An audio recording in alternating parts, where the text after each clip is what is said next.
Okay, so Aaron Warner down here, Good News Training at Anytime Fitness in West Lebanon. I'm standing here talking to Steve. Steve, it's been a little while since we've gotten an update with you. You got into training because you had a real serious car accident. Can you just refresh our memories what happened? I did. We were in a car accident. It was just over 2 years ago where a truck pulled out in front of us and we went head on into the side of a full-size Chevy pickup. And I had a compression fracture of my L2 vertebrae. Which is what started kind of a downhill slope of weight gain and back pain and just an overall decline in health. So it was probably about 9 months after that where I had my bones were completely recovered that I came here to start working on trying to get healthier. And if I just want to add one little layer to that. You were in the car driving to go do what? I was in the car. We were on our way to the quick care to get stitches because I had cut my hand on an axe cutting kindling up to boil some sap, which was our first foray into making maple syrup. There you go, top that. So on the way to get stitches, then gets in a car accident, breaks his spine. So now you've been going at this for a little while now. You've been not just doing weight training, but you've also been doing some cardiovascular training. And when we started, another peculiarity about you, when we were doing cardiovascular training, we would look for the recovery in your heart in 60 seconds. And I don't know that I've ever had anybody not only not recover in 60 seconds, but actually their heart rate kept going up. Yeah, I think my heart rate when we first tried it, my heart rate went up by 10 or 15 beats higher rather than lower.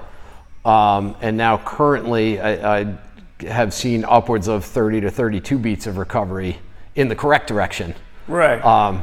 So that's a pretty huge gain, as well as lowered blood pressure, lower resting heart rate. My threshold for exercise has increased phenomenally. Used to feel like throwing up after about 145 beats per minute, and now I've seen as high as 168 and not felt like throwing up. So that's a pretty big gain there. How long have we been? It's over a year. Just now, over a year. I started in February of last year. Okay. So just a little bit over a year, and even my doctor had at my last checkup had remarked on my cardiovascular system and what a great improvement she's seen. Oh. So. Well, how about that? Yeah. So that's really good.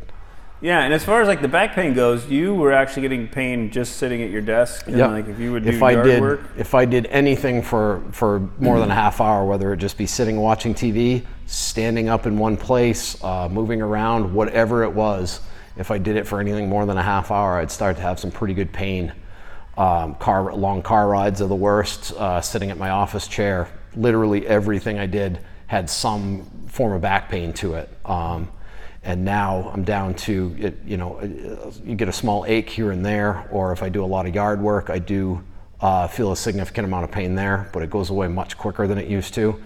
And I don't have the pain of just being, just being in pain for no reason has all gone away. Yeah, so what do you think has played the biggest role in getting that to feel better? Do you think it's more like the foam rolling and stretching, the strengthening, combination? I think it's a combination of everything that I'm doing here. The foam rolling and stretching can show an immediate improvement. Even if I get up after a weekend of hard work, come in here Monday morning and start doing a few stretches and rolling out, it starts to feel at least a noticeable amount better just from that. And then I think helping to exercise muscles that really didn't get a lot of work before.